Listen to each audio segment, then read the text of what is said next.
Bien amigos, como mencionamos al inicio, nos acompañan ahora Luz Vargas y Luis Natters, responsables de una edición crítica de Imazumac, una obra teatral de Clorinda Matto de Turner. Quería volver a recordar que hace relativamente poco tiempo también se reeditaron 3 novelas de Clorinda Matto, bueno, sus 3 novelas, que son Ave sin nido, Índole y Herencia. Bienvenidos Luz y Luis a Cinema en los Sentidos. Muchas gracias. Gracias. La primera pregunta sería, ¿de dónde surge la idea de rescatar? Porque estamos hablando de una lógica de rescate, de un texto que probablemente ha estado olvidado por mucho tiempo y que seguramente hoy es muy oportuno tenerlo de vuelta. Sí, no, o sea, nosotros postulamos al concurso para obtener un beneficio económico del Ministerio de Fomento. Los premios de estímulo, ¿verdad? Los estímulos, sí. Y nada, con Luz, que es, digamos, la conocedora de la literatura del siglo XIX finales, nos lo propuso y nos pareció que era un buen momento, ¿no? Considerando que fue en el 2020, ¿no? Un año antes de la celebración del Bicentenario, y efectivamente es un rescate. Lo presentamos así, de hecho, al Ministerio, ¿no? Como un rescate editorial. Hay reediciones de la obra, varias, y hay digitalizaciones también del facsimilar en internet, pero la idea del rescate literario era rescatarla literariamente con su contexto, de manera que pueda ser comprendida más cercanamente, ¿no? a cómo fue producida en la época. Y también modernizamos un poco algunas cosas, tipo la ortografía. Eso es, ¿no?, básico, ¿no? Para facilitar la lectura, sin duda. Sí, ¿no? Claro, sí. Pensando en dramaturgos, ¿no? Actores que quieran también revisar el texto. Me parece interesante también las palabras iniciales de Clorinda Matto en esta obra.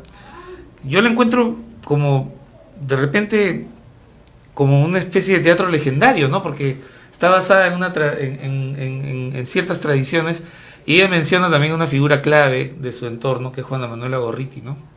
Sí, en su presentación, ¿no? Claro. En un momento lector. Exacto. Sí.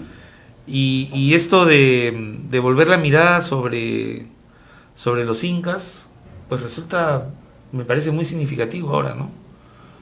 También. Sí, claro, o sea, de hecho por eso fue un poco que nos pareció el contexto adecuado, sí, efectivamente, ¿no? Regresar sobre este pasado creo que Clorinda también quería regresar en su momento, ¿no? Claro, de cierta forma. ¿Para ti cuál es la importancia de este drama, Luz? Para esta época como lo presentamos en el 2020, el proyecto, la idea era un poco discutir sobre los heroísmos que se ponen en primer plano, ¿no? Y Clorinda Matto en su momento, después de la guerra con Chile, es una de las pocas personas que rescata la figura de Túpac Amaru II, ¿no?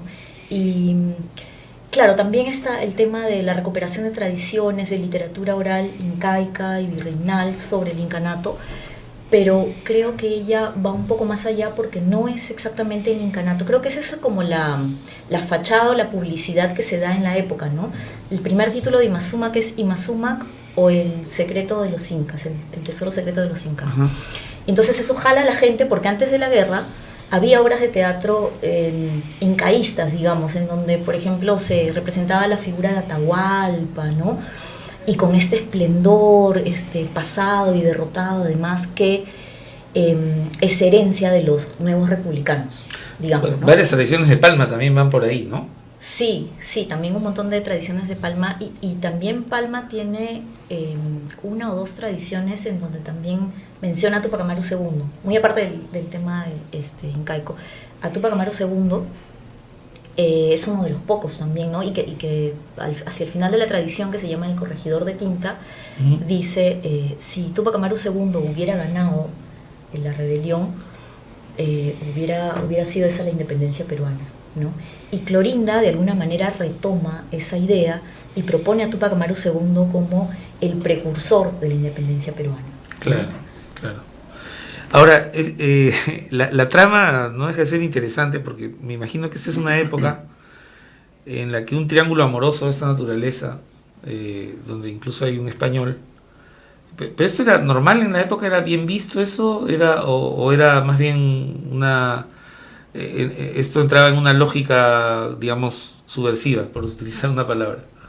El triángulo amoroso no, porque había mucho teatro europeo, ópera también, donde sí, las heroínas literarias estaban siempre conflictuadas entre el deber y la pasión. Si retrocedemos un poquito, Julieta, ¿no? De Shakespeare, por ejemplo. Entonces sí, no había... Creo que lo subversivo está en incluir a Túpac Amaru II en lugar de Atahualpa, por ejemplo, ¿no? Eso es como raro para la época. Es una inclusión temprana, ¿no? Porque digamos que la aceptación plena de esta figura histórica en realidad viene mucho, mucho después.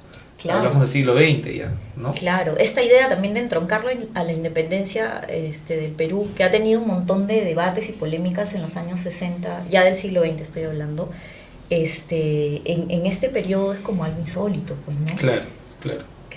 Pero este héroe es de otra población, no tiene nada que ver con la historia, pero sí. Exactamente. Y Luis, ¿qué? Digamos, mucha gente probablemente no tiene idea de cómo se trabaja un texto de esta naturaleza. ¿Qué es lo más difícil en el trabajo de fijar un texto? ¿Cuál es el proceso de esto? Bueno, lo primero que hicimos en el caso específico de Imazumac fue comparar las ediciones anteriores que había, ¿no? Está la del Perú Ilustrado, que fue de hecho donde apareció primero por entregas. Luego está la que saca Clorinda en su imprenta, en la Equitativa, ¿no? Y también hay una versión mecanografiada, ¿no? Esto es de los años 60 más o menos, ¿no? Sí, de la del Universidad 59. de San Marcos, que es igualita a la versión de Clorinda Mato, ¿no? O sea, de 1892. Entonces lo que hicimos fue primero anotar todas las diferencias, ¿no? Que encontramos entre las dos versiones, y realmente lo que encontramos fueron diferencias. No eran pocas, pero eran muy insustanciales. Eran puntos, en lugar de 3 puntos suspensivos, 4 puntos, por ejemplo, ¿no? Claro.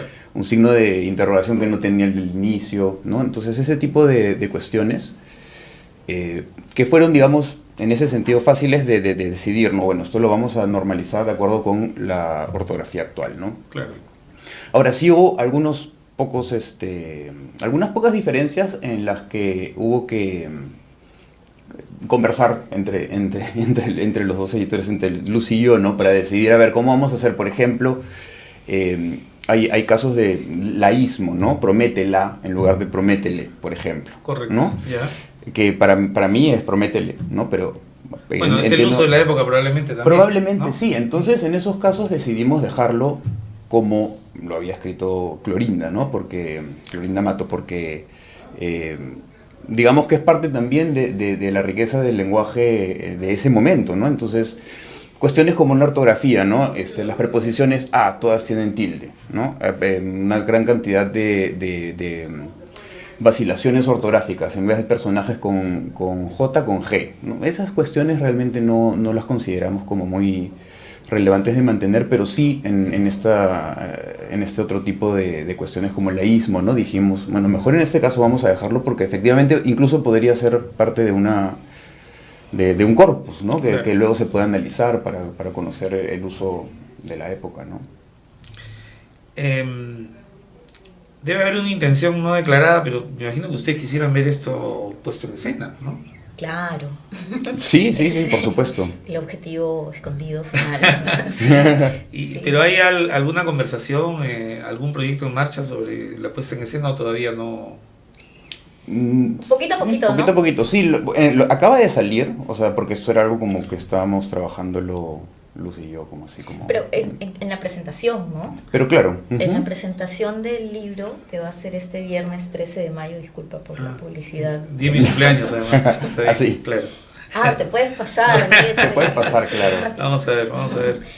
Bueno, Rebeca Raes, la actriz Rebeca Raes, va a presentar un número alusivo a algunas escenas de la obra. Uy, qué maravilla, qué bonito. Sí, va a estar bonito. Entonces, por ahí un poquito darle el impulso con ese número a que de repente ella o de repente alguna otra dramaturga. Claro, porque el teatro se puede leer, pero también hay que verlo, ¿no? Hay que estar en ese momento mágico, ¿no? Donde hay un escenario y unos actores dándole vida a este texto, ¿no?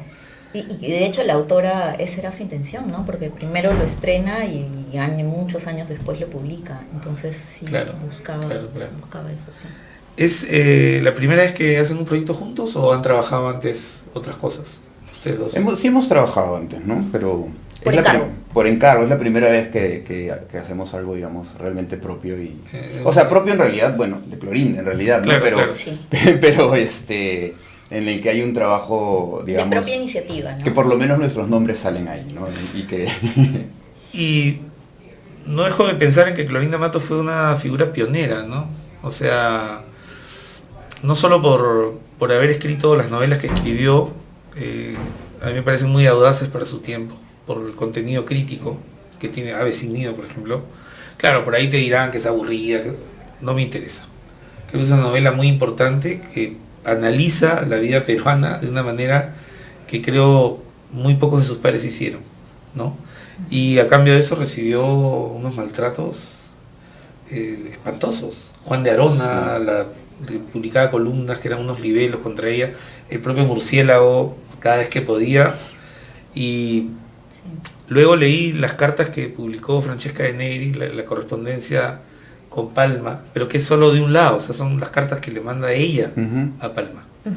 Y se nota que, o sea, su vida es realmente vive en un contexto dramático, ¿no? O sea, la falta de aceptación es terrible, ¿no? Entonces yo creo que yo cuando vi esto dije, "Oh, caramba, qué bien", porque realmente esta es una autora que hay que conocer, ¿no? Y muy de cerca. ¿Qué tendría que decirnos esta reedición de Ima Sumac a los peruanos del siglo XXI, del año 2022? Habla de las fracturas sociales, del racismo, de la exclusión de poblaciones subalternizadas, ¿no? De la violencia también como forma de resolver nuestros problemas desde ese tiempo, ¿no? Una mirada crítica sobre eso, ¿no? Porque habla mucho del dolor, asume como esta visión catártica de que se mutilen entre los dos bandos, ¿no? Y creo que va por ahí. También, no sé si estoy forzando, pero, por ejemplo, este contexto electoral que hemos vivido también, Ajá. en el que había esta élite. Bueno, destapó esa olla, ¿no? Claro. Del racismo, del clasismo y un montón de cosas más. Claro, entonces ¿No? esta obra en parte también es escrita para dar apoyo a Andrés Avelino Cáceres, Ajá. cuando termina la guerra con Chile y él está haciendo su gira por Arequipa para derrocar a Miguel Iglesias, ¿no? Entonces es una manera de dar apoyo a la cultura andina, digamos de manera laxa estoy hablando, ¿no? Los quechuismos que aparecen en la obra, ¿no? Mucha de la élite cusqueña también era bilingüe, ¿no? Hablaba quechua, entonces es una manera también de revalorar elementos como la hoja de coca, los yarabíes arequipeños que aparecen en la obra, es una Claro. obra muy musical. Entonces es también darle esta preponderancia a una élite surandina que no la tenía frente a la élite costeña, ¿no? Claro, Entonces yo claro. pensaba eso también en la obra, y actualmente también ha habido eso en la selección. Cualquier parecido con la realidad actual no es coincidencia. No. Sí. Sí, yo realmente creo que ahí está la relevancia de este texto, ¿no? Y lo que tú decías hace un ratito de que a veces se tiene la idea de que es una autora aburrida y qué sé yo, pero realmente es muy subversiva de alguna manera, ¿no? Y le gusta estar ahí como metiendo el hincando, digamos, ¿no? Yo Y creo eso- que sí, sin duda, porque aburrida no es ella, aburrida es la forma en que te acercas al texto en todo caso. Sí, o sea, realmente sí. Yo creo que los textos de ella tienen mucho que decir. Yo estuve releyendo hace poco algunas de sus tradiciones cusqueñas y son relatos realmente fabulosos, ¿no? O sea, que tú podrías utilizar para introducir a la lectura a un niño, por ejemplo, ¿no? Ujú. Claro. Tienen esa tesitura, ¿no? De ese poder como de encantamiento, ¿no?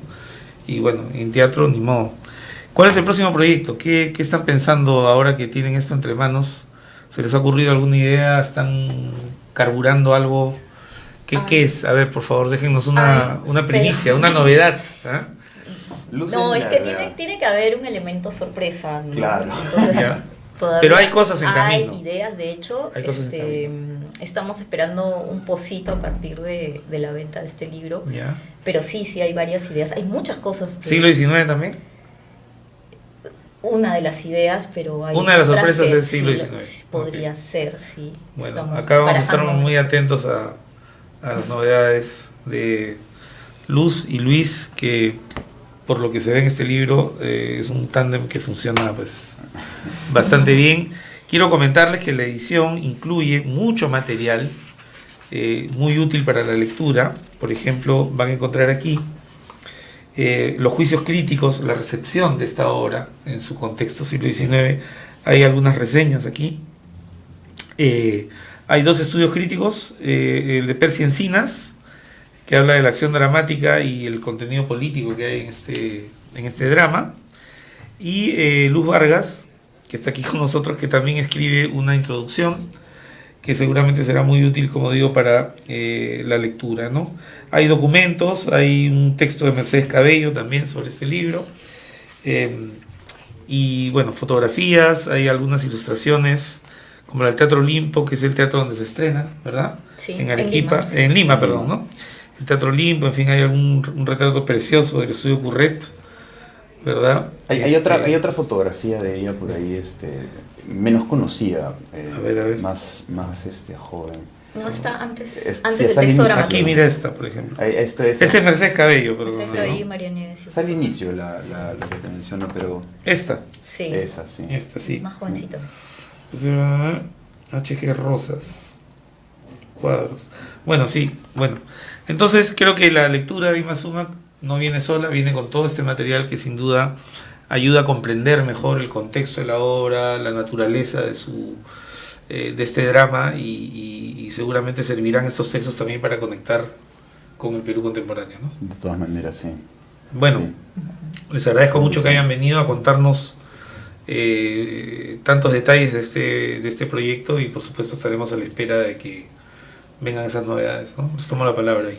De todas maneras, vamos a Sí. hacer Gracias, aquí. Luz. Claro. Gracias, Luis. Muchas gracias también a ti por Gracias a